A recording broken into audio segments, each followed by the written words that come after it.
Pre and post operative nursing care of patient त्यसको बारेमा चाहिँ पढ्न गइरहेको छौँ है। युनिट 15 है। Pre and post operative nursing care of patient है। प्री एन्ड पोस्ट अपरेटिभ भन्ने बित्तिकै तिमीहरूले के बुझ्छौ त भन्दाखेरि प्री भनेको चाहिँ हामीले अपरेसन गर्नुभन्दा पहिला गर्ने तयारीहरू भनेर बुझ्छौँ हैन। प्रीमा चाहिँ पोस्ट भनेको चाहिँ अपरेसन गरिसकेपछि विदिन 24 आवर्ससम्म हामीले गरिने केयर भनेको चाहिँ पोस्ट अपरेटिभ नर्सिङ केयर है। अब यस अन्तर्गत के छ भन्दाखेरि सुरुमा फर्स्टमा चाहिँ हामीले पेरी अपरेटिभ नर्सिङ केयर भनेर हामीले सुरुमा त्यो बुझ्न पर्ने हुन्छ है त। त्यसको डेफिनेसन के रहेछ भन्दाखेरि पेरी अपरेटिभ भनेको चाहिँ यसले चाहिँ के त कुनै पनि हामीले चाहिँ पेसेन्टको केयर गर्दाखेरि प्रायर अपरेसन गर्नुभन्दा पहिला हैन, त्यसपछि अपरेसन गर्दा गर्दै र अपरेसन गरिसकेपछि गरिने सम्पूर्ण नर्सिङ इन्टरभेन्सन्स अथवा नर्सिङ केयर भनेको चाहिँ के हो त पेरी अपरेटिभ नर्सिङ केयर है।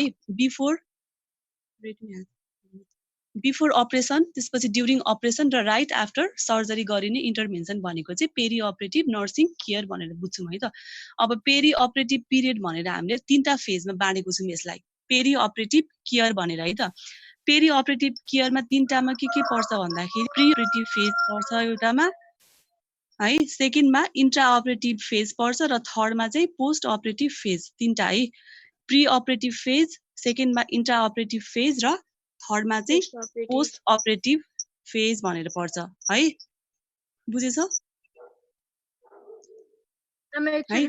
पेरी अपरेटिभ म भनिदिन्छु। पेरी अपरेटिभ नर्सिङ केयर भनेको चाहिँ के हो भन्दाखेरि पेरी अपरेटिभ भनेको चाहिँ कुनै पनि पेसेन्टको प्रायर टु द अपरेसन गर्नुभन्दा पहिला गरिने केयर हैन, अपरेसनको ड्युरिङमा अपरेसन गर्दा गर्दै गरिने केयर र अपरेसन गरिसकेपछि गरिने केयर भनेको चाहिँ perioperative nursing care. Perioperative nursing care भनेको चाहिँ 3टा पर्छ यसमा। यो पेरी अपरेटिभ नर्सिङ केयर भित्र 3टा पर्छ कि प्री अपरेटिभ भनेको के हो त अपरेसन गर्नुभन्दा पहिला गरिने केयरहरू। जस्तै के हो भन्दाखेरि उसकोलाई चाहिँ अपरेसनको बारेमा चाहिँ हामीले इन्फर्मेसन दिने कस्तो खालको अपरेसन हो, त्यसपछि त उसको पेसेन्टलाई, उसको पेसेन्ट पार्टीलाई अनि त्यसपछि पेसेन्टलाई अब अपरेसनको चाहिँ कस्तो टाइप्सको हो भनेर हामीले चाहिँ उसलाई इन्फर्मेसन दिने गरिन्छ है त प्री अपरेटिभ फेजमा चाहिँ। बुझ्यौ? प्री भनेको पहिला अपरेसन गर्नुभन्दा पहिला गरिने फेज अथवा केयर भनेको चाहिँ प्री अपरेटिभ नर्सिङ केयर अथवा फेज हो।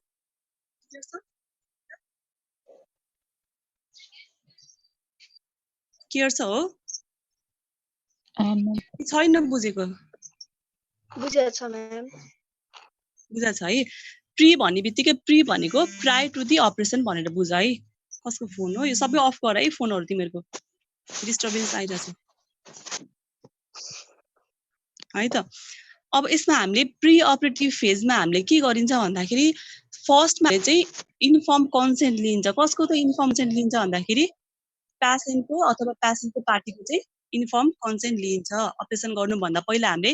सुरुमा उसलाई इन्फर्मेसन दिनु पर्यो नि, तपाईँको यति गते अपरेसन हुन्छ, यस्तो टाइप्सको अपरेसन छ भनेर इन्फर्मेसन दिनुपर्ने हुन्छ र इन्फर्म कन्सेन्ट चाहिँ लिनुपर्ने हुन्छ है त। अनि त्यसपछि त्यो प्रोसिडरको बारेमा हामीले उसलाई सबै कुराहरूको बारेमा चाहिँ हामीले उसलाई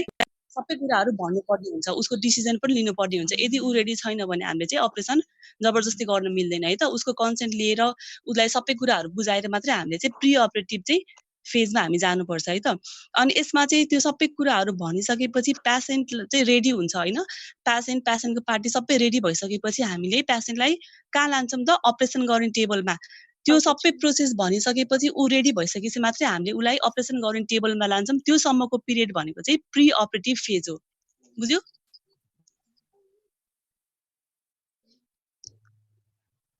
क्लियर छ? यस म्याम। साउन्ड सानो आइरहेछ। सबै हामीले हजुर साउन्ड सानो आइरहेछ एकदम। साउन्ड सानो आछ? हजुर म्याम। तिमीहरुकै साउन्डले डिस्टर्बेन्स गरिरहेको जस्तो लाग्यो। सबैले अफ गर एकचोटी।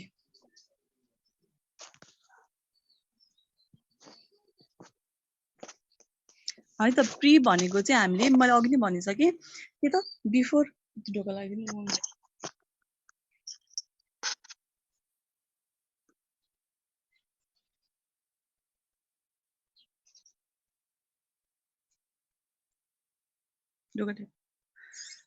प्री अपरेटिभ भनेको हामीले बिरामीलाई टेबलमा लाँदासम्मको हामीले त्यो टेबलमा लाँदासम्मको पिरियड भनेको चाहिँ प्री अपरेटिभ फेज हो। है। अनि इन्ट्रा अपरेटिभ भनेको चाहिँ इन्ट्रा भन्ने बित्तिकै के पर्छ,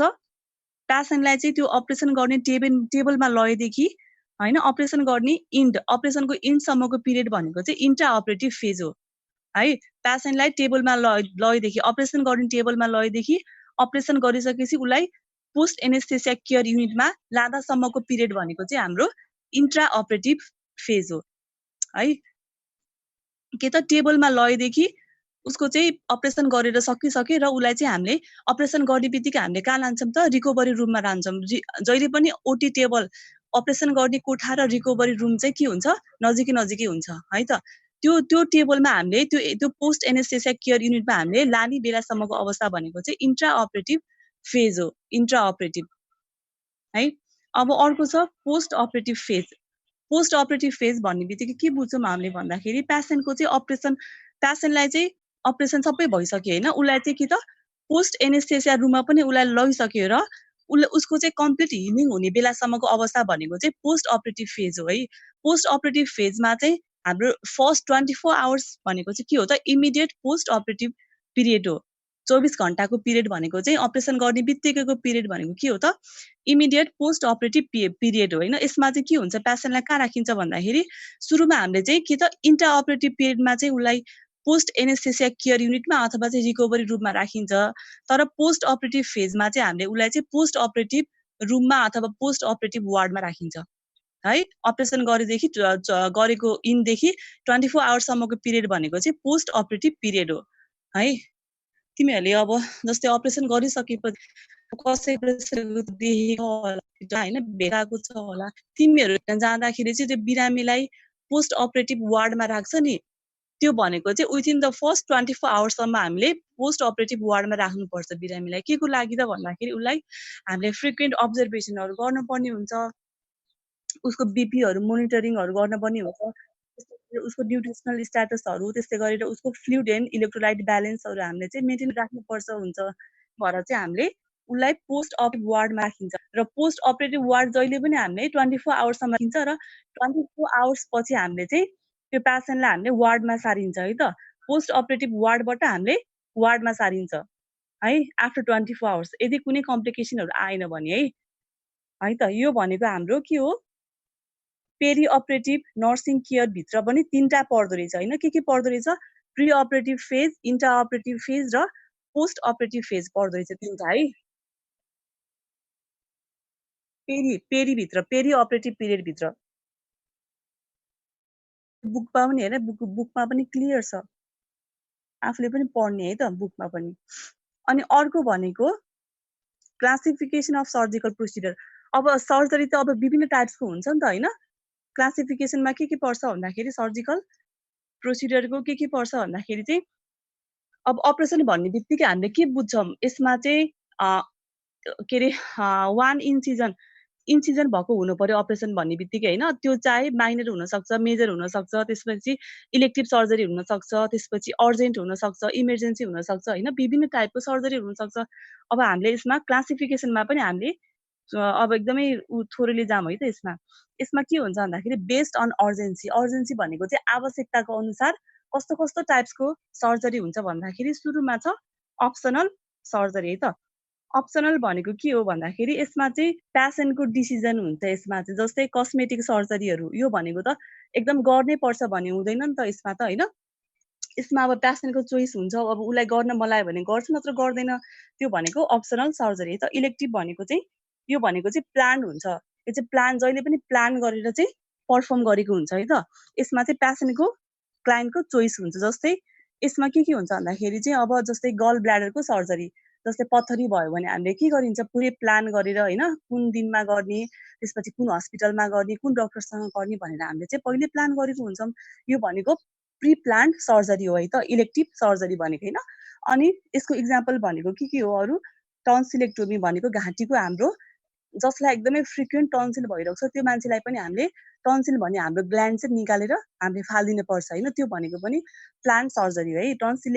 टोमी भन्ने बित्तिकै हामीले त्यो अर्गान चाहिँ हामीले फालिदिने भनेर, removal of that body part भनेर बुझ्छौँ है त। टन्सिलेक्टोमी, त्यस्तै गरेर हेमोरेक्टोमी भनेको चाहिँ के हो त, हाम्रो पाइल्सहरू फिस्टुलाहरू हुन्छ नि एनल क्याभिटीमा, एनल पोर्सनमा हैन त्यो त्यो त्यो एनल पोर्सनको चाहिँ हामीले त्यो हेमोरेड्सलाई चाहिँ हामीले निकालेर फाल्दिने जस्तै कसैको मासु पलाएको हुन्छ एनल क्यानलहरूमा त्यसले गर्दाखेरि डिफिकल्टी इन डेफिकेसन हैन दिशाहरू गर्न गाह्रो हुने साह्रो हुने हुन्छ हो त्यो बेलामा हामीले हेमोरेक्टमी भनेर एउटा प्रोसिडर गरिन्छ त्यो प्रोसिडर हामीले के हो त त्यो भनेको इलेक्टिभ सर्जरीको एउटा टाइप्स हो है त अर्को भनेको कोलेसिस्टेक्टोमी भनेको के हो त हाम्रो गल ब्ल्याडरमा भएको के हो गल स्टोन ढुङ्गाहरू चाहिँ निकाल्ने एउटा प्रोसिडर हो हैन त्यो भनेको पनि इलेक्टिभ सर्जरी हो है त इलेक्टिभ भन्ने बित्तिकै पहिले हामीले कुन दिनमा कुन बारमा गर्ने भनेर हामीले पहिले प्री प्लान भएको सर्जरी भनेको चाहिँ इलेक्टिभ सर्जरी हो अनि कसैको चाहिँ अब जस्तै सिएस भनेर तिमीहरूले सुनेको छ होला हैन सिजरिन सेक्सन हो त्यो सिजरिन सेक्सन चाहिँ कसैको चाहिँ अब कसैले चाहिँ म लेबर पेन सहदिनँ हैन मलाई एकदमै गाह्रो हुन्छ पेन हुन्छ भन्यो भने डक्टरले के गर्नुहुन्छ भन्दाखेरि चाहिँ इलेक्टिभ सर्जरीको रूपमा पहिले प्लान गरे हुन्छ कि जस्तै 38 विक पछि चाहिँ त्यो फिमेलको चाहिँ सिएस गरेर चाहिँ बेबी निकालिन्छ है त त्यो भनेको पनि इलेक्टिभ सर्जरी हो त्यो भनेको इमर्जेन्सी सर्जरी होइन इमर्जेन्सी भनेर म तिमीलाई पछि भन्छु है त इलेक्टिभमा तिमीहरूले बुझ्यो होला हैन के हो त यो भनेको पहिले प्री प्लान गरिने एउटा सर्जरी हो है त अब अर्को छ रिक्वायर्ड सर्जरी भनेको चाहिँ के हो त यो चाहिँ एकदमै अर्जेन्ट खालको सर्जरी होइन तर त्यो चाहिँ गर्न पर्ने खालको हो हैन जस्तै इक्जाम्पल के छ भन्दाखेरि थाइरोइड डिसअर्डरहरू भएको बेलामा त्यसपछि क्याटारेक्ट भनेको चाहिँ मोतीबिन्दुहरू भएको बेलामा चाहिँ हामीले गर्न पर्ने भनेको चाहिँ त्यो भनेको चाहिँ रिक्वायर्ड सर्जरी हो कि है त्यो नगरेर पर्सनको डेथै हुँदैन कि त्यो गरेन भने तर चाहिँ गर्न पर्ने आवश्यकता चाहिँ हुन्छ है त रिक्वायर्ड सर्जरीमा अर्को भनेको चाहिँ अर्जेन्ट सर्जरी भनेको चाहिँ के हो त यो भनेको चाहिँ एकदम गर्न आवश्यकता छ तर यो नगरे पनि पेसेन्टको चाहिँ डेथ चाहिँ हुँदैन अर्जेन्टमा पनि जस्तै इक्जाम्पल छ एक्युट गल ब्ल्याडर इन्फेक्सन्सहरू किडनी अथवा चाहिँ युरेटर स्टोन्सहरू होइन जस्तै किडनीमा पथरीहरू छ भने त्यस्तै गरेर चाहिँ गल ब्ल्याडर इन्फेक्सन भनेको चाहिँ अब हाम्रो पित्तथैलीको इन्फेक्सन भएको छ भने हामीले चाहिँ त्यो अपरेसन चाहिँ गर्न पर्छ तर एकदमै तुरुन्तका तुरुन्तै चाहिँ गर्न पर्दैन तर गर्न चाहिँ आवश्यक चाहिँ हुने त अर्जेन्ट सर्जरीमा अब अर्को छ इमर्जेन्सी सर्जरी अब इमर्जेन्सी भन्ने बित्तिकै हामीले ओल्डले नै के बुझ्छौँ त इमर्जेन्सी भनेको चाहिँ एकदमै इमिडिएटली अन द स्पट नै हामीले त्यो पेसेन्टको चाहिँ सर्जरी गर्नुपर्छ होइन के को लागि त उसको लाइफ चाहिँ हामीले चाहिँ मेन्टेन गर्नको लागि रिस्टोर गर्नको लागि होइन उसको लाइफ बचाउनको लागि चाहिँ हामीले इमर्जेन्सी सर्जरी गर्नुपर्ने हुन्छ है त टु इम्प्रुभ दियर हेल्थ स्ट्याटसहरू उसको सेल्फ स्टिमहरू उसको सेल्फ कन्सेप्टहरू हामीले मेन्टेन गर्नको लागि हामीले इमर्जेन्सी रूपमा सर्जरी गर्नुपर्छ जस्तै कसैको एकदमै धेरै पेन हुन्छ नि हाम्रो यो पेटमा तिमीहरूले पनि कति देखेको छ होला फेस गरेको छ होला होइन यो राइट साइडमा एकदमै पेन हुन्छ पेटमा एकदमै सार्प पेन हुन्छ त्यो भनेको के हो हामीले के सस्पेक्ट गर्छौँ त एपेन्डिसाइटिसको सस्पेक्ट गर्छौँ एपेन्डिसाइटिस पनि हाम्रो एउटा इमर्जेन्सी एउटा सर्जरी हो होइन अनि एकदमै सिभियर ब्लिडिङ भएको बेलामा ब्ल्याडर अथवा चाहिँ हाम्रो इन्टेस्टाइन पेटको अब्स्ट्रक्सन भएको बेलामा होइन त्यसपछि टाउकोहरू एकदमै जस्तै आर्टिक केसहरूमा के हुन्छ भन्दाखेरि रोड ट्राफिक एक्सिडेन्टमा हाम्रो टाउकोमा एकदमै हेभी ब्लिडिङहरू हुने होइन हाम्रो स्पाइनल कर्ड इन्जुरी हुने भयो भने हामीले चाहिँ एकदमै इमर्जेन्सी रूपमा सर्जरी गर्नुपर्छ है त त्यसपछि अर्को भनेको चाहिँ ट्र्याकियोस्टोमी भनेको हाम्रो घाँटीमा जस्तै कसैलाई एकदमै डिफिकल्टी इन रेस्पिरेसन भयो भने हामीले घाँटीमा के हो ट्र्याकियामा चाहिँ पल पारेर उसको अन द स्पोट सर्जरी गर्नुपर्ने हुन्छ टु फेसिलिटेट द ब्रिथिङ होइन उसको श्वास फेर्नको सजिलो गर्नको लागि हामीले ट्र्याकियोस्टोमी गर्नुपर्ने हुन्छ अर्को भनेको चाहिँ एकदम एक्सटेन्सिभ बर्नमा पनि हामीले चाहिँ एकदमै धेरै बर्न भएको छ भने पनि हामीले इमर्जेन्सी सर्जरी चाहिँ गर्नुपर्ने हुन्छ होइन अर्को भनेको चाहिँ गन सट अथवा चाहिँ गनसट भनेको कुनै व्यक्तिलाई बन्दुकले छेडेको छ भने हामीले इमर्जेन्सी सर्जरी गर्नुपर्ने हुन्छ त्यसको लागि हामीले डिले गर्न मिल्दैन है त म अब यति घन्टापछि गर्छु यति दिनपछि गर्छु भनेर हामीले गर्न रोक्न मिल्दैन सिजेरियन सेक्सन भनेको पनि अब कसैको अब नर्मल डेलिभरी उसको कसैको हुन सकेन भने चाहिँ हामीले चाहिँ इमर्जेन्सी रूपमा चाहिँ सिजेरियन सेक्सन गर्नुपर्छ जस्तै बच्चाले पेटमा दिशा के अरे बच्चाले आफ्नो दिशा आफै खायो भने पेटमा होइन त्यस्तै गरेर बच्चा उल्टो छ भने त्यस्तै गरेर अब एकदमै साल चाहिँ एकदमै तल झरेको छ भने हामीले इमर्जेन्सी रूपमा चाहिँ सर्जरी गर्नुपर्ने हुन्छ है त मदरको त्यो भनेको सिजेरियन सेक्सन है तिमीले बुझ्यौ होला सायद यो के छ हाम्रो बेस्ड अन अर्जेन्सी भनेको एकदमै आवश्यकताको आधारमा गरिने सर्जरी भनेको चाहिँ एउटा अप्सनल सर्जरी हो अप्सनल भनेको चाहिँ त्यो चाहिँ पेसेन्टको एकदमै नितान्त व्यक्तिगत कुरा हो है जस्तै कसैको नाक बाङ्गो छ भने उसले त्यो सर्जरी गर्न चाहन्छ भने त्यो भनेको एउटा अप्सनल सर्जरी हो इक्जाम्पल के छ कस्मेटिक सर्जरी अब कसैको लिप्सको सर्जरीहरू गर्न मिल्यो कसैको ब्रेस्टको गर्न मिल्यो त्यो भनेको अप्सनल नितान्त पेसेन्टको एउटा राइट हो है त, डिसिजन हो। अर्को छ इलेक्टिभ सर्जरी। इलेक्टिभ भन्ने बित्तिकै अघि नै भनिसकेँ मैले, यो भनेको प्री प्लान गरिने एउटा एउटा प्रोसिडर हो होइन। पेसेन्टले अथवा डक्टरले चाहिँ पहिल्यै प्री प्लान गरेको हुन्छ, यति गते यसरी सर्जरी गरिने भन्छ। जस्तै टन्सिलेक्टोमी भनेको चाहिँ टन्सिल चाहिँ हामीले ग्ल्यान्ड निकालेर फालिदिने होइन। कोलिसिस्टेक्टोमी भनेको हाम्रो गल ब्ल्याडर चाहिँ हामीले निकालेर फालिदिने, त्यो भनेको चाहिँ के हो, इलेक्टिभ सर्जरी। रिक्वायर्ड भनेको के हो त, यो चाहिँ planned within a few week or month भनेको चाहिँ यो चाहिँ अब हप्तामा अथवा चाहिँ महिनाभित्रमा गरिसक्नु पर्ने अपरेसन भनेको चाहिँ रिक्वायर्ड सर्जरी। इक्जाम्पल थाइरोइडको डिसअर्डरहरू छ, क्याट्राक्ट भनेको चाहिँ अब उसको मोतीबिन्दुहरू छ भने हामीले रिक्वायर्ड रूपमा उसलाई चाहिँ गर्नुपर्ने हुन्छ महिनाभित्रमा अथवा चाहिँ हप्ता दिनभित्रमा गर्नुपर्ने हुन्छ होइन। अर्जेन्ट सर्जरी भनेको चाहिँ के हो त, यो भनेको 24 आवर्स अथवा चाहिँ 30 आवर्स भित्रमा गर्नुपर्ने अपरेसन भनेको चाहिँ अर्जेन्ट सर्जरी हो है त। अघि मैले भनेको थिइनँ होला होइन, बिर्सेर भनेको अर्जेन्ट भनेको चाहिँ 24 to 30 आवर्स भित्रमा गरिसक्नु पर्ने अपरेसन भनेको चाहिँ हाम्रो के हो त, अर्जेन्ट सर्जरी। इक्जाम्पल यसको एक्युट गल ब्ल्याडर इन्फेक्सन भनेको के हो त, हाम्रो पित्तथलीको इन्फेक्सनहरू भएको छ भने अथवा चाहिँ किडनी अथवा चाहिँ त्यो पिसाबको नलीमा चाहिँ ढुङ्गाहरू छ भने हामीले एकदम तुरुन्तका तुरुन्तै अपरेसन चाहिँ गर्नुपर्ने हुन्छ है त 30 घन्टाभित्रमा। अब लास्टमा छ अर्जेन्सीको आधारमा के छ, इमर्जेन्सी सर्जरी। इमर्जेन्सी सर्जरी भनेको के हो, अघि नै भनिसकेछु मैले, टु रिस्टोर द पेसेन्टको लाइफ बचाउनको लागि होइन त, एकदम इमर्जेन्सी विथिन आवर घन्टाभित्रमै गर्नुपर्ने अपरेसन भनेको चाहिँ इमर्जेन्सी सर्जरी हो होइन। इक्जाम्पल चाहिँ यसको इन्टेस्टाइनल अब्स्ट्रक्सनहरू छ, त्यस्तै गरेर गन सुट भनेको गोली लागेको बिरामीहरू छ, सिजरियन सेक्सनहरू छ, त्यस्तै गरेर चाहिँ ट्रामा, एकदम सिभियर ट्रामा, एकदमै धेरै ब्लिडिङ भएको छ, त्यसपछि हाम्रो टाउकोहरू फोरेको छ होइन, स्पाइनल कर्डको इन्जुरी भएको छ भने हामीले इमर्जेन्सी चाहिँ अपरेसन गर्नुपर्ने हुन्छ। यो भनेको इमर्जेन्सी सर्जरी भयो। अब अर्को छ हाम्रो बेस्ड अन डिग्री अफ रिक्स अर सिरियसनेस भनेको चाहिँ डिग्री अफ रिक्सको आधारमा गरिने अपरेसन होइन। कतिको सिभियर छ त त्यो पेसेन्ट अथवा त्यो अपरेसन भन्दाखेरि यसको 2 टाइप्स छ। एउटा भनेको मेजर सर्जरी, अर्को भनेको माइनर सर्जरी होइन। मेजर भन्ने बित्तिकै हामीले तिमीहरूले सुनेको छ होला मेजर अपरेसन गर्नु पर्यो भनेर होइन। मेजर भनेको चाहिँ एकदमै क्रिटिकल अपरेसन, एकदमै धेरै टाइम लगाएर गरिने, एकदमै सिरियस पेसेन्टहरूलाई गरिने चाहिँ अपरेसन भनेको चाहिँ मेजर सर्जरी। यसमा चाहिँ हाम्रो बडी पार्टहरूलाई एकदमै जस्तै यसमा चाहिँ के हुन्छ भन्दाखेरि एकदमै धेरै ब्लिडिङहरू भएको बिरामीलाई गरिने भनेको मेजर सर्जरी। जस्तै ओपन हार्ट सर्जरी भनेर सुने होला तिमीहरूले होइन। ओपन हार्ट सर्जरी भनेको पनि एकदमै मेजर अपरेसन हो। त्यसपछि किडनी ट्रान्सप्लान्टहरू पनि मेजर सर्जरीमै पर्छ है त। अनि अर्को भनेको चाहिँ हिस्टेरेक्टोमी भनेको चाहिँ हाम्रो पाठीघर निकालेर फाल्ने एउटा प्रोसिडर हुन्छ, हिस्टेरेक्टोमी होइन। त्यो भनेको पनि मेजर सर्जरी होइन। किडनी ट्रान्सप्लान्टहरू भयो, यो भनेको सबै मेजर सर्जरी हो। यसमा एकदमै धेरै टाइम लाग्छ अपरेसन गर्न होइन। त्यसपछि मनी पनि, पैसा पनि एकदम धेरै लाग्छ। त्यस्तै गरेर एकदमै स्किल म्यान पावर, त्यस्तै गरेर एकदमै राम्रो हस्पिटलमा एकदमै इक्विपमेन्टहरू एकदमै भएको हस्पिटलमा चाहिँ हामीले मेजर अपरेसन चाहिँ गरिन्छ है त। अब माइनरमा चाहिँ के हो, माइनर भनेर वर्ड तिमीहरूले सुनेको छ होला। माइनर भन्ने बित्तिकै एकदमै छोटो समयमा गरिने अपरेसन, सिम्पल अपरेसन। जस्तै हात गोडा भाँचिएको छ भने होइन, सिम्पल फ्र्याक्चरहरू भएको छ भने, त्यस्तै गरेर अब तितहरू निकाल्न परेको, दाँतहरू निकाल्न परेको छ भने, रिमुभल अफ वार्ड्स भनेको अब तिमीहरूको जस्तै कुनै पिलोहरूको अपरेसन गर्न पर्यो भने होइन, अब कुनै सिम्पल ड्रेसिङहरू, अब सिम्पल जस्तै स्टिचहरू लाउनु पर्ने छ भने, सुचरहरू लाउनु पर्ने छ भने, त्यो भनेको माइनर सर्जरी भयो। यो चाहिँ हामीले हस्पिटलमा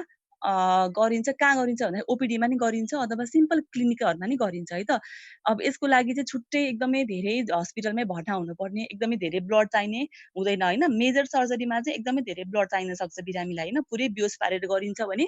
माइनर सर्जरीमा चाहिँ बिरामीलाई पुरै बेहोस पनि पारिँदैन र यसमा चाहिँ थोरै खर्चमा, थोरै समयमा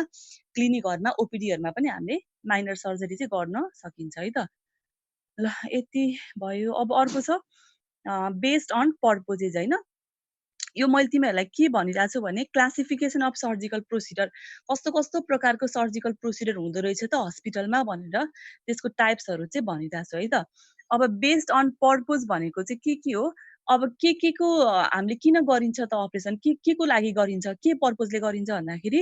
एउटा भनेको चाहिँ डायग्नोस्टिक पर्पोजको लागि गरिन्छ होइन। डायग्नोस्टिक भन्ने बित्तिकै हामीले के बुझ्छौँ भन्दाखेरि डायग्नोस्टिक प्रोसिडर भनेको चाहिँ कुनै पनि जस्तै कसैलाई क्यान्सरको सस्पेक्ट गरे होइन, जस्तै कुनै बिरामीलाई चाहिँ जस्तै ब्रेस्टको क्यान्सर भयो भने हामीले के गरिन्छ, त्यो ब्रेस्टको एउटा सानो पार्ट हुन्छ होइन, त्यो मासुलाई हामीले निकालेर अब बायोप्सी गरिन्छ हैन त्यो भनेको के हो त डायग्नोस्टिक प्रोसिडरको लागि डायग्नोस्टिक पर्पजको लागि गरिने अपरेसन भनेको चाहिँ के हो डायग्नोस्टिक एउटा प्रोसिडर हो हैन अब यसमा चाहिँ के हो ब्रेस्टबाट पनि गर्न सकिन्छ अथवा चाहिँ हाम्रो पेटको जस्तै कसैलाई पेटको क्यान्सर भएको छ भने पेटको मासु पनि निकालेर हामीले हेर्न सकिन्छ हैन गल ब्ल्याडरको भएको छ भने त्यहीबाट निकाल्न सकिन्छ त्यो भनेको चाहिँ डायग्नोस्टिक प्रोसिडरको लागि गरिने एउटा अपरेटिभ प्रोसिडर भयो हैन अब अर्को छ त्यही बेस्ड अन पर्पजकै अन्तर्गत के छ भने एब्लेटिभ सर्जरी छ एब्लेटिभ भनेको चाहिँ excision or removal of disease body part है त के हो त रिमुभल अफ बडी पार्ट भनेको के हो अब यसमा एपेन्डेक्टोमीहरू पर्छ कोलिसिस्टेक्टोमीहरू पर्छ हैन हजुर एकैछिन है तिमीलाई कल आयो एकैछिन ल नानी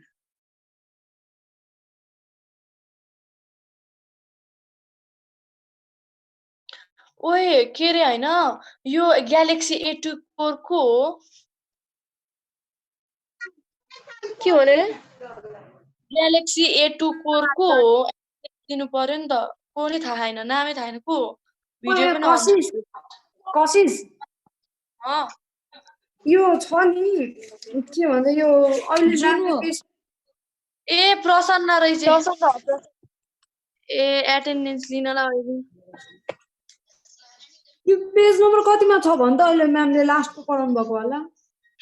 पेज आउँदा हैन भाइ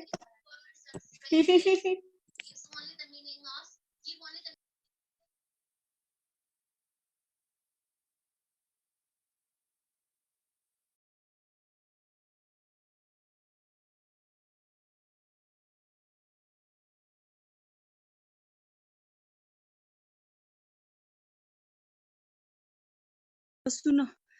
है माइनर र मेजर भइसक्यो हैन अब बेस्ड अन पर्पजमा के छ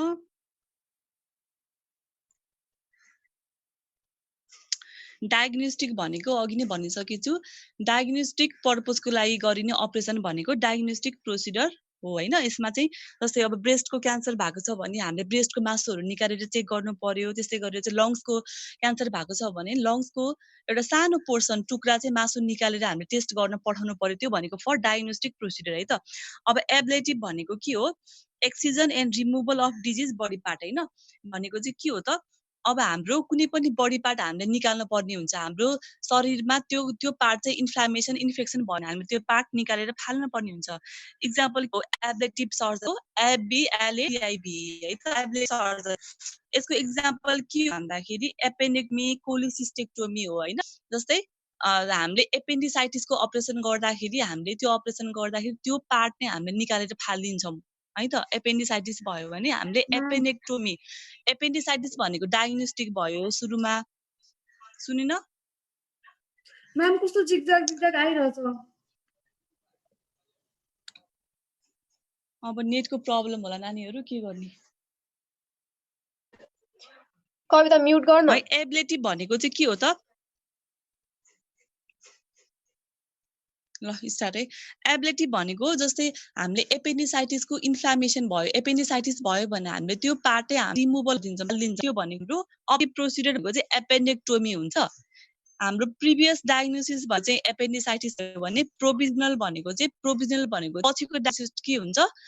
एपेन्डेक्टोमी हुन्छ हैन त्यस्तै गरेर कोलिसिस्टेक्टोमीमा पनि त्यस्तै हुन्छ कोलिसिस्टेक्टोमी भनेको हाम्रो गलब्ल्याडर पित्त थैलीको इन्फेक्सन भनेको कोलिसिस्टाइटिस भयो हैन कोलिसिस्टाइटिस हुने बित्तिकै हामीले के गर्छौं त्यो पार्टलाई हामीले निकालेर फाल्दिन्छौं है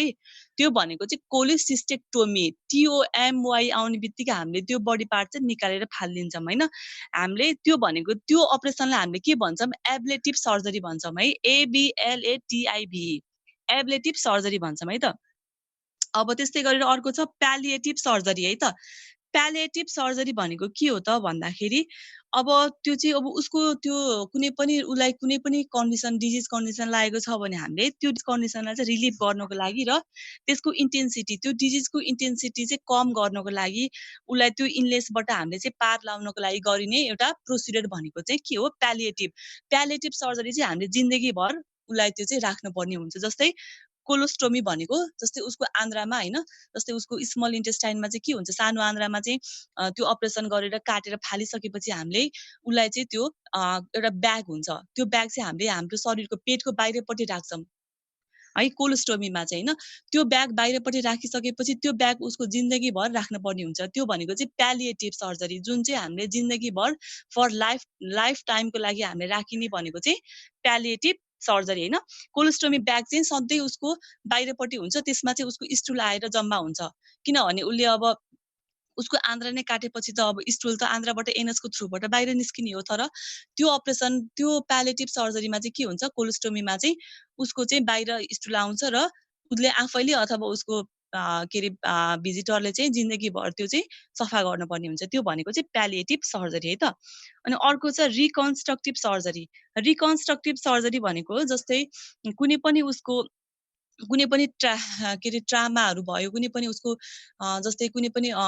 के अरे ऊ अब लडेर उसको स्कारहरू दागहरू भयो भने हैन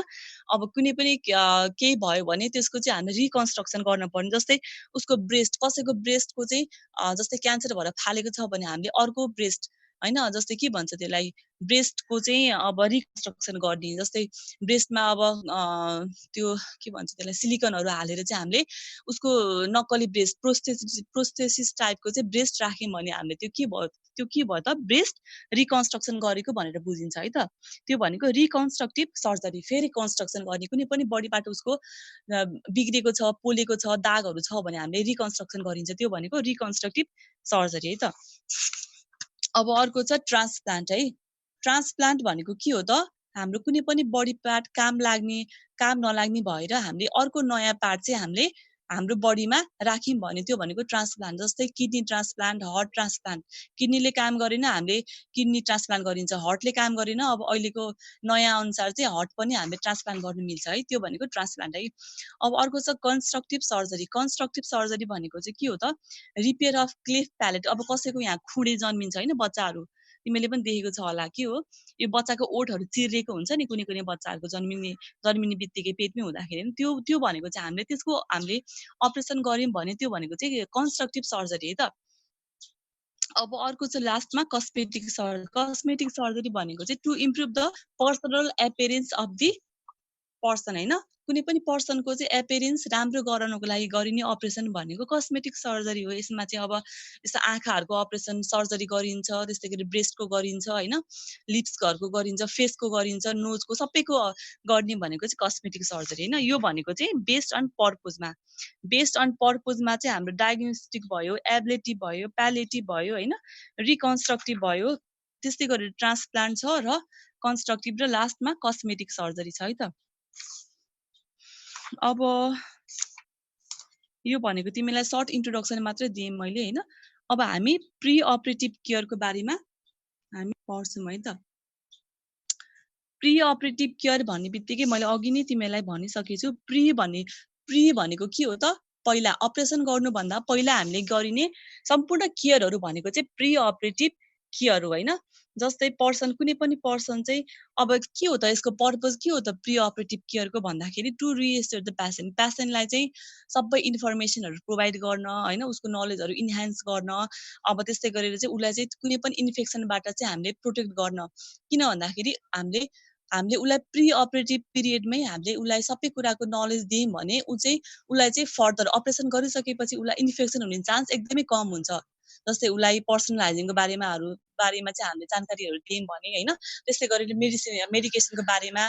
सर्जरीको बारेमा सबै कुराको नलेज दियौं भने उसलाई के हुन्छ इन्फेक्सन हुने चान्स एकदमै कम हुन्छ हैन to ensure the safety of the patient भनेको चाहिँ उसको सेफ्टी हामीले इन्हान्स गर्नको लागि पनि प्री अपरेटिभ केयर चाहिँ एकदमै गर्नुपर्ने हुन्छ किन भन्दाखेरि प्री अपरेटिभ केयरमा के पर्छ भन्दाखेरि अपरेसन गर्नुभन्दा पहिला गरिने सम्पूर्ण केयर जस्तै उसको भाइटल साइन के छ उसको बीपी कति छ उसको ब्लड रिपोर्टहरुमा नर्मल छ कि छैन उसको हेमोग्लोबिन लेभल कति छ त्यो सबै कुराहरू हामीले हेरिन्छ है त्यही भएर चाहिँ उसको रिस्कहरू मिनिमाइज गर्नको लागि उसलाई सेफ्टी प्रोभाइड गर्नको लागि गरिने केयर भनेको चाहिँ के हो त प्री अपरेटिभ केयर हैन अब यसमा चाहिँ के छ to prevent the post operative complication भनेको चाहिँ हामीले चाहिँ प्री अपरेटिभ केयर गरेर उसको चाहिँ के हो पोस्ट अपरेटिभ कम्प्लिकेसन चाहिँ मिनिमाइज गर्न सकिन्छ। कसरी भन्दाखेरि उसलाई प्री अपरेटिभ पिरियडमा अपरेसन गर्नुभन्दा पहिला नै हामीले उसलाई सम्पूर्ण इन्फर्मेसन दिइसकेपछि तपाईँहरूले चाहिँ अपरेसन गरिसकेपछि के त तपाईँ 24 घण्टासम्म हामीले यसरी राख्छौँ होइन, तपाईँहरूलाई यस्तो यस्तो कम्प्लिकेसन आउन सक्छ, त्यही भएर तपाईँहरूले चाहिँ के यस्तो यस्तो केयरहरू गर्नुपर्छ भनेर सिकायौँ भने उसको कम्प्लिकेसन हामीले प्रिभेन्ट गर्न सक्यो है त। यो भनेको प्री अपरेटिभ केयरको पर्पजहरू है त। केही होइन, प्री अपरेटिभ भनेको तिमीहरूले केही गाह्रो मान्नु पर्दैन। तिमीहरूलाई अब कुनै अपरेसन गर्नुभन्दा पहिला तिमीहरू हस्पिटलमा जान्छौ, भर्ना हुन्छौ होइन, अपरेसन गर्ने 1 दिन अगाडि है। जस्तै इमर्जेन्सी केसमा बाहेक, इमर्जेन्सीमा त अब यो प्री अपरेटिभ केयरहरू अब तिमीहरू त अब इमर्जेन्सी रूपमै जानुपर्ने हुन्छ हस्पिटलमा, उतिखेरै गर्नुपर्ने हुन्छ नि त इमर्जेन्सीमा त। तर चाहिँ अब तिमीहरूको प्लान अपरेसन छ होइन, पहिले नै इलेक्टिभ सर्जरी छ भने तिमीहरूलाई पहिल्यै हस्पिटलमा राखिन्छ। 1 दिन पहिला नै 24 आवर्स पहिला नै हस्पिटलमा एडमिट गरिन्छ। एडमिट गरिसकेपछि सम्पूर्ण टेस्टहरू गरिन्छ होइन, कुनै पनि पेसेन्टको अब ब्लडको टेस्टहरूदेखि लिएर अब उसको फ्यामिली हिस्ट्रीहरू, त्यसपछि फिजिकल एक्जामिनेसन पुरै उसको हेड टु टु गरिन्छ। सम्पूर्ण कुराहरू गरेर ऊ फिट छ, ऊ अपरेसन गर्नका लागि फिट छ भनेपछि मात्रै के हुन्छ अपरेसन गरिन्छ। यदि ऊ फिट छैन भने उसलाई 1 हप्तापछि अथवा 2 हप्तापछि 1 महिनापछि मात्रै हामीले सर्जरी गर्न सकिन्छ है त। एकदम रिस्क छ, कम्प्लिकेसन छ भने हामीले कहिले पनि सर्जरी गर्न मिल्दैन है। सबै कुराहरू नर्मल छ भने मात्रै सर्जरी गर्न मिल्छ। इन केस उसको बिपी एकदमै हाई छ होइन, उसलाई अब एकदमै बिपी हाई छ, उसको एकदमै फिभर छ भने हामीले कहिले अपरेसन गर्न मिल्दैन। तर इमर्जेन्सी कन्डिसनमा बाहेक, इमर्जेन्सी कन्डिसनमा चाहिँ हामीले गर्ने जेसुकै होस् हामीले चाहिँ अपरेसन गर्नुपर्छ है त। तर प्लान्ड अपरेसनमा कहिले पनि कुनै पनि रिस्कहरू हामीले चाहिँ रिस्क बिना नै हामीले अपरेसन गर्नुपर्छ है त। अब यो भनेको यसको पर्पज भयो प्री अपरेटिभ केयरको है। अब इक्विपमेन्टहरू के चाहिन्छ त भन्दाखेरि प्री अपरेटिभ केयर गर्नको लागि के चाहिन्छ होला भन्दाखेरि सुरुमा सेभिङ सेटहरू चाहिन्छ। सेभिङ सेट किन चाहिन्छ भन्दाखेरि जस्तै इक्जाम्पल होइन, कसैको चाहिँ अब पेटको पेटको अपरेसन गर्नु पर्यो होइन, स्टोमकको अपरेसन गर्नु पर्यो। जस्तै गर्लको त केही भएन, बोयको के हुन्छ एकदमै हेयरहरू हुन्छ, त्यही भएर चाहिँ हामीले त्यो पार्ट चाहिँ क्लिन गर्नको लागि पेटको अपरेसन स्टोमकको गर्नु पर्यो भने होइन, कुनै पनि लेगको अपरेसन गर्नु पर्यो भने, जहाँको पनि गर्नु पर्दाखेरि हामीले सेभिङ चाहिँ गर्नुपर्ने हुन्छ है त अपरेसन गर्नुभन्दा पहिला है। त्यो सेभिङ चाहिँ कसले गर्छ, अब यदि काम गर्ने अब दिदीहरूले नै गर्छ प्रायः जसो। अब यदि छैन भने चाहिँ हामीले नै गर्नुपर्ने हुन्छ है त। तर प्राइभेट पार्टको चाहिँ पेसेन्टको अब मेलको छ भने चाहिँ हामीले गर्न मिल्दैन, उसकै भिजिटरहरूले गर्छ र फिमेलको चाहिँ हामीले गरिदिनुपर्छ है। अनि अर्को भनेको चाहिँ के चाहियो, सेभिङ सेट सँगसँगै सोप र वाटर चाहियो। किन त त्यो पार्टहरू चाहिँ क्लिन गर्नको लागि। जस्तै कसैको अब पेटको अपरेसन, कसैको ब्याकको अपरेसन गर्नु छ भने त्यो पार्ट पुरै सेभ गरिदिने र हामीले सोप र पानीले उसलाई चाहिँ अब ऊ सक्ने छ भने चाहिँ तपाईँ आफै बाथ गर्नु भनेर भन्नु पर्यो होइन। यदि ऊ सक्दैन, हिँड्न सक्दैन भने हामीले चाहिँ त्यो पार्ट चाहिँ अपरेसन गर्ने पार्टलाई चाहिँ राम्रोसँग साबुन पानीले चाहिँ वास गरिदिनु पर्यो होइन। अब अर्को के चाहियो इक्विपमेन्ट भन्दाखेरि ब्रस अथवा कम चाहियो। किन भन्दाखेरि उसलाई एकदमै निट एन्ड टाइडी गर्नको लागि ब्रसिङहरू गर्ने, कमहरू गर्ने गर्नु पर्यो होइन। अर्को नेक्स्ट थर्मोमिटर ट्रे चाहियो। किन, अब उसलाई यदि फिभर छ भने त हामीले अपरेसन गर्न मिल्दैन, त्यसैले हामीले सुरुमा चाहिँ के गर्नु पर्यो, थर्मोमिटरले चाहिँ चेक गर्नु पर्यो। बिपी सेटले पनि हाम्रो उसको बिपीहरू चेक गरिदिनु पर्यो। अनि नेक्स्ट भनेको एनिमिया भनेको चाहिँ अब उसलाई उसको अब स्टुल पास भइरहेको छ भने चाहिँ एनिमिया दिनु पर्दैन। तर अब कसैको एकदमै कन्स्टिपेसन हुने बिरामीहरूको चाहिँ हामीले एनिमिया दिनुपर्छ होइन, इजी ब्याक एनिमिया दिनुपर्छ। त्यो चाहिँ एउटा ग्लिसरिन नै हो त्यो भनेको चाहिँ होइन। त्यो चाहिँ हामीले एनएसमा इन्सर्ट गर्नुपर्छ र उसको त्यो गरिसकेपछि उसले चाहिँ स्टुल पास गर्न सक्छ है त, एनिमिया दिनुपर्छ। अर्को भनेको चाहिँ क्लिन कटन गाउन भनेको चाहिँ किन चाहियो त, क्लिन कटन गाउन अब उसको कुनै पनि अब जस्तै कुनै पनि इन्जुरीहरू छ, कुनै पनि कट छ भने हामीले राम्रोसँग सफाहरू गरिदिनु पर्यो होइन। त्यसको लागि पनि क्लिन कटन चाहिँ चाहिन्छ है त। अर्को चाहिँ इन्जेक्सन अथवा चाहिँ infusion tray with pre medication भनेको चाहिँ उसको जहिले पनि हामीले अपरेसन गर्नुभन्दा पहिला हामीले भेनोपन गर्नुपर्छ है। त्यो वार्डको नर्स सिस्टरले चाहिँ भेनोपन गरेर उसलाई सबै रेडी गरेर राख्नु पर्यो। त्यस्तै गरेर प्री मेडिकेसन भनेको चाहिँ अपरेसन जस्तै भोलि अपरेसन छ भने आजको नाइटमा चाहिँ हामीले उसलाई डाइजेपाम भनेको चाहिँ एउटा उसको निद्रा लाग्ने औषधि त हामीले दिनुपर्छ। किन भन्दाखेरि उसलाई त्यो अपरेसन भन्ने बित्तिकै कति एङ्जाइटीहरू हुन्छ, उसले रातभरि सुत्न सक्दैन, उसलाई एकदमै डर लाग्छ लाग्छ त्यही भएर चाहिँ हामीले चाहिँ उसलाई डाइजापाम दिइसकेपछि त्यो मेडिकेसनले चाहिँ उसलाई रातभरि निन्द्रा लाग्छ अनि उसको बीपी पनि कम हुन्छ एकदम मेन्टेन हुन्छ फिभरहरू पनि केही पनि आउँदैन हैन त्यही भएर चाहिँ हामीले त्यो मेडिकेसन दिनुपर्ने हुन्छ है त अनि अर्को भनेको इन्फ्युजन ट्रे भनेको के हो त उसलाई खाली पेट राख्नुपर्छ कति 12 बजेदेखि कम्तीमा पनि 6 to 8 आवर्स चाहिँ उसलाई एनपिओ राख्नुपर्छ है त निल पर ओरल राख्नुपर्छ त्यही भएर चाहिँ हामीले उसलाई चाहिँ एनएसले अथवा डिएनएसले चाहिँ हामीले चाहिँ उसलाई चाहिँ आइभी फ्लुइड दिनुपर्छ हैन स्लाइन दिनुपर्छ है किडनी ट्रे चाहियो त्यस्तै गरेर चाहिँ प्री अपरेटिभ कन्सेन्ट फर्म चाहियो एन्ड आफ्टर एडमिसन फर्म चाहियो भनेको प्री अपरेटिभ कन्सेन्ट फर्म भनेको चाहिँ अपरेसन गर्नुभन्दा पहिला एउटा मन्जुरीनामा भन्ने एउटा पत्र हुन्छ है तिमीले देखेको छ होला वार्डमा पनि सबैको हुन्छ हैन अब त्यो मन्जुरीनामा अथवा कन्सेन्टमा चाहिँ हामीले बिरामीको अथवा उसको भिजिटरको साइन गर्नुपर्ने हुन्छ है अनि त्यसपछि अर्को भनेको प्री अपरेटिभ चेकलिस्ट भनेको चाहिँ त्यो चेकलिस्ट भनेको चाहिँ एउटा त्यो कन्सेन्ट जस्तै खालको हुन्छ हैन त्यसमा के हुन्छ भने बिरामीको चाहिँ बिरामी रातभरि सुते कि सुतेन उसको बीपी कति थियो अनि त्यसपछि उसले कति घण्टा के रे एनपिओ बस्यो उसको स्ट्रोल पास भयो कि भएन इनीमा दिन पर्यो कि परेन त्यो सबै कुराहरू भनेको चाहिँ प्री अपरेटिभ चेकलिस्टमा हुन्छ उसको ब्लड ग्रुप के हो उसको कति पिन्ट ब्लड चाहिँ एरेन्ज भएको छ हैन त्यो भनेको चाहिँ उसको प्री अपरेटिभ चेकलिस्ट हो त्यो सबैको हुनुपर्छ त्यो अगाडि हुनुपर्छ पेशेन्टको फाइलको सबभन्दा अगाडि भनेको प्री अपरेटिभ चेकलिस्ट हुनु पर्यो कन्सेन्ट हुनु पर्यो है त्यो दुईटा एकदम मोस्ट इम्पोर्टेन्ट कुरा हो बिफोर अपरेसन है अनि अर्को ब्याक इन्टु चाहियो है बिरामीलाई सुताउनको लागि यो भनेको चाहिँ सबै प्री अपरेटिभ केयरमा पर्छ है अब कविता कोशिश ठिकै छ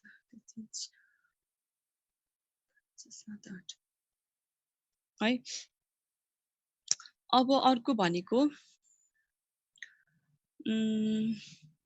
अब प्री अपरेटिभ केयरको पर्पज र हामीले इक्विपमेन्टहरू पढ्यौँ हैन अब रोल अफ नर्सको रोल चाहिँ के हुन्छ त प्री अपरेटिभ केयरमा अपरेसन गर्नुभन्दा पहिला एउटा नर्सले के गर्नुपर्ने हुन्छ भन्दाखेरि हैन फर्स्टमा छ जेनरल केयर गर्नुपर्ने हुन्छ जेनरल केयरमा उसको के पर्छ सबै हामीले एज अ नर्सले सिम्पल एउटा नर्सले पनि गरिने केयर जस्तै हामीले जेनरल केयरमा के पर्छ भन्दाखेरि उसको के पर्छ भन्दाखेरि पेन छ कि छैन उसलाई उसको न्युट्रिसनल स्ट्याटस कस्तो छ हैन उसको फ्लुइड इलेक्ट्रोलाइट ब्यालेन्स कतिको मेन्टेन भएको छ त्यसै गरी इन्फेक्सन छ कि छैन उसको उ आफै मोबिलाइज गर्न सक्छ कि सक्दैन उसको चाहिँ कार्डियोभास्कुलर पल्मोनरी फङ्सनहरू चाहिँ कतिको मेन्टेन छ कि छैन भनेको चाहिँ उसलाई एकदमै डिफिकल्टी सास फेर्न गाह्रो छ कि छैन हैन त्यसै गरेर चाहिँ बीपीहरू कार्डियोभास्कुलरमा के पर्छ ब्लड प्रेसरहरू पर्छ पल्सहरू पर्छ हैन त्यसै गरी पल्मोनरी फङ्सनमा के पर्छ भन्दाखेरि उसको रेस्पिरेटरी प्याटर्नहरू कतिको नर्मल छ कि छैन त्यो सबै हामीले हेर्न पर्ने हुन्छ जेनरल केयरमा चाहिँ है त यसमा चाहिँ अब लिभर फङ्सनिङ टेस्टहरू हेर्न पर्ने हुन्छ इन्डोक्राइनमा चाहिँ इन्डोक्राइन भनेको चाहिँ के हो त हाम्रो एउटा ग्ल्यान्ड हो हैन जस्तै हामीले यो जेनरल केयरमा चाहिँ के हो ओभरअल नर्सिङ केयर हेर्नुपर्ने हुन्छ बीपीहरू हेर्नुपर्ने हुन्छ उसको स्लिपिङ प्याटर्नहरू हेर्नुपर्ने हुन्छ हैन उसको न्युट्रिसन कस्तो छ स्ट्याटस त्यो सबै हामीले चाहिँ हेर्नुपर्ने हुन्छ है त जेनरल नर्सिङ केयरमा चाहिँ है जेनरल केयरमा चाहिँ अब अर्को छ प्री अपरेटिभ एसेसमेन्ट भनेको चाहिँ के हो यो जेनरल केयर भनेको त सबैले गरिने नर्मल केयर नै हो हैन एज अ ओभरअल नर्सले गरिने केयर हो तर प्री अपरेटिभ एसेसमेन्ट भनेको मोस्ट इम्पोर्टेन्ट एउटा एसेसमेन्ट हो है प्री अपरेटिभ केयरको चाहिँ एकदम इम्पोर्टेन्ट एस्पेक्ट हो है त यो भनेको चाहिँ यसमा प्री अपरेटिभ एसेसमेन्टमा के पर्छ भन्दाखेरि हिस्ट्री टेकिङ पर्छ history taking is the most important nursing assessment pre operative एसेसमेन्टको पनि एकदमै इम्पोर्टेन्ट भनेको हिस्ट्री टेकिङ र फिजिकल एक्जामिनेसन हो है त यो दुईटा गरिसकेपछि हामीले के गरिन्छ डायग्नोस्टिक टेस्ट गरिन्छ यदि उसको हिस्ट्री टेकिङ गर्दाखेरि उसको प्रिभियस अपरेसन गरेको हिस्ट्री छ कि छैन प्रिभियस अपरेसन गर्दाखेरि उसलाई एकदमै डिफिकल्टी भएको थियो कि थिएन हैन अथवा उसको फर्स्ट एक्सपिरियन्स हो कि सेकेन्ड हो कि के हो त्यो सबै हामीले हेर्न सकिन्छ है अनि अर्को फिजिकल एक्जामिनेसनमा चाहिँ के हेर्न सकिन्छ भन्दाखेरि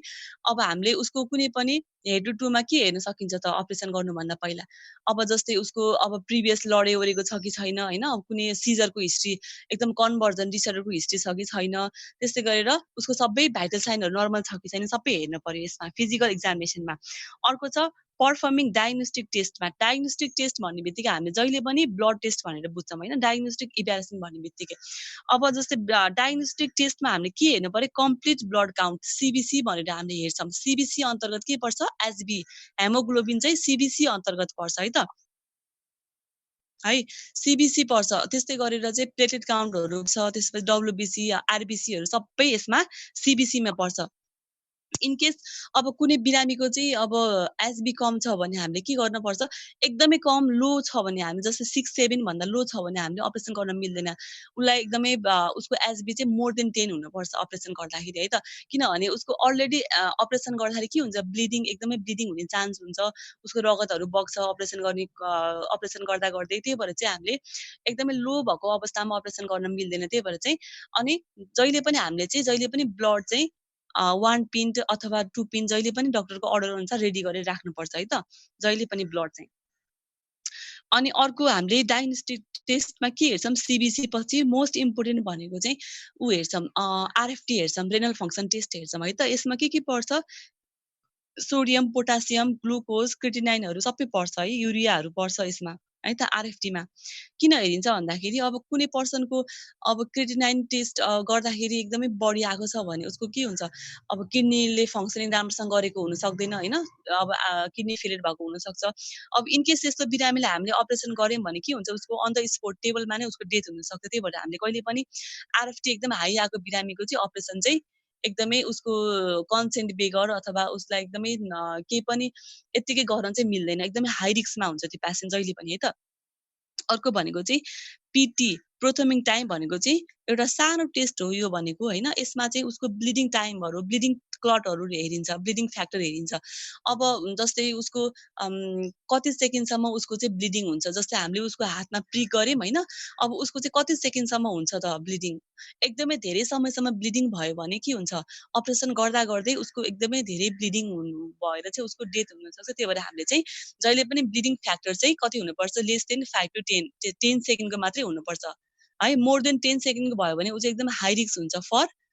एकदमै धेरै एक्सेसिभ ब्लिडिङको लागि एकदमै प्रोन हुन सक्छ उ चाहिँ रिस्कमा हुन सक्छ त्यही भएर हामीले ब्लिडिङ फ्याक्टर हेर्नु पर्छ है त अर्को चेस्ट एक्सरे हेर्नु पर्छ किन हेर्नु पर्छ चेस्ट एक्सरे भन्दाखेरि उसको चाहिँ पल्मोनरी फंक्सन उसको चाहिँ लङ्सको फंक्सनिङ चाहिँ राम्रो छ कि छैन कुनै अब्स्ट्रक्सनहरु छ कि छैन निमोनिया छ कि छैन भनेर हामीले चेस्ट एक्सरे हेर्नु पर्छ ईसीजी के को लागि हेर्ने उसको हार्टको रिदमहरु रेगुलरिटी छ कि छैन हैन साइनस रिदम छ कि छैन भनेर चाहिँ हेर्न पर्छ है अब युरिन पनि हामीले उलाई कुनै पनि युरिन कल्चरहरु अथवा आरई एक्जामिनेसनहरु गर्नुपर्छ किन त उसको चाहिँ अब किडनी अब युटीआईहरु छ कि छैन उसको किडनीको फंक्सनिङ राम्रो छ कि छैन भनेर हामी जहिले पनि युरिनहरु चाहिँ हेर्न पर्ने हुन्छ है त पिसाबहरु हेर्न पर्छ अर्को चाहिँ लास्टमा एकदमै मोस्ट इम्पोर्टेन्ट के छ सेरोलोजिकल टेस्टिङ भनेको चाहिँ के हो त सेरोलोजिकल भनेको उसको चाहिँ ब्लडको सेरम चेक गर्ने हैन यसमा के पर्छ एचबीएस एजीहरु पर्छ त्यसैगरी एचआईबीहरु पर्छ हैन भीडीआरएलहरु पर्छ यो भनेको चाहिँ एचबीएस एजी भनेको चाहिँ हेपाटाइटिस बी यदि उलाई हेपाटाइटिस बी छ एचआईबीहरु छ भने हामीले एकदमै प्रिकर्सन लिएर चाहिँ अपरेसन गर्न पर्ने हुन्छ त्यही भएर हामीले जहिले पनि सेरोलोजिकल टेस्ट चाहिँ मोस्ट इम्पोर्टेन्ट र एकदमै गर्ने पर्ने टेस्ट भनेको चाहिँ सेरोलोजिकल टेस्टिङ हो है बिफोर अपरेसन चाहिँ यो भनेको चाहिँ डायग्नोस्टिक टेस्टमा पर्छ है त अब अर्को के छ प्री अपरेटिभ टिचिङहरु छ यो चाहिँ हामी 1 घण्टा भयो हैन 1 घण्टा 10 सक्यो ल यो चाहिँ हामी भोलि पढौँला हैन प्री अपरेटिभ टिचिङ चाहिँ अब आजको चाहिँ यति नै छ तिमीले नबुझेको भयो अन गर अनि सोध मलाई बुझेछ म्याम छ बुझेको यो एकदमै सजिलो छ हैन तिमीले एब्लेटिभ भनेको बुझ्यौ एब्लेटिभ सर्जरी भनेको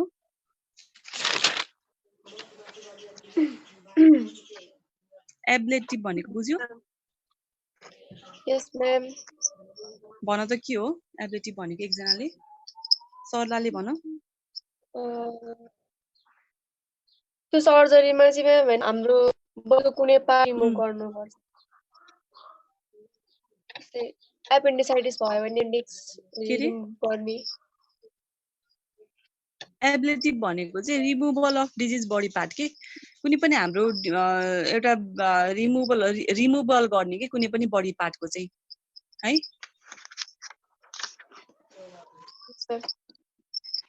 सुनेछ? यस म्याम। तिमीले नेटमा सोध्दा नि हुन्छ। Okay ma'am.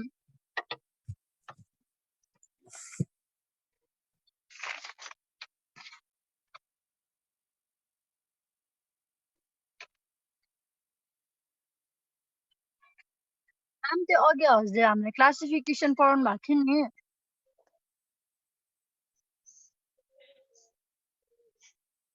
म्याम गएको हो? You are the host. ओइ ओइ म्याम क्लासिफिकेसन छैन हैन बुकमा। क्लासिफिकेसन सरी म्यामले पढाएको त यहाँ बुकमा मैले देख्दै देखिनँ भाइ। केही पनि छैन म्यामले पढाएको बुकमा केही पनि छैन। के पढाउनु भयो म्यामले? कहाँबाट पढाउनु भयो? फर्स्टमा त्यो हैन कि क्लासिफिकेसन चाहिँ छैन हैन अनि त्यसपछि छ क्या प्री अपरेटिभ केयरबाट चाहिँ छ हैन। अगाडि पढाएको त्यो इंट्रोडक्सन पार्ट थियो नि त्यो छैन क्या केही पनि। मैले त केही पनि बुझेको छैन म्याम पढाएको त। म्यामले भइरहेको म त हात उठेर पुनिका देखेर म त हात गरे। सुन न ए हाम्रो सब यो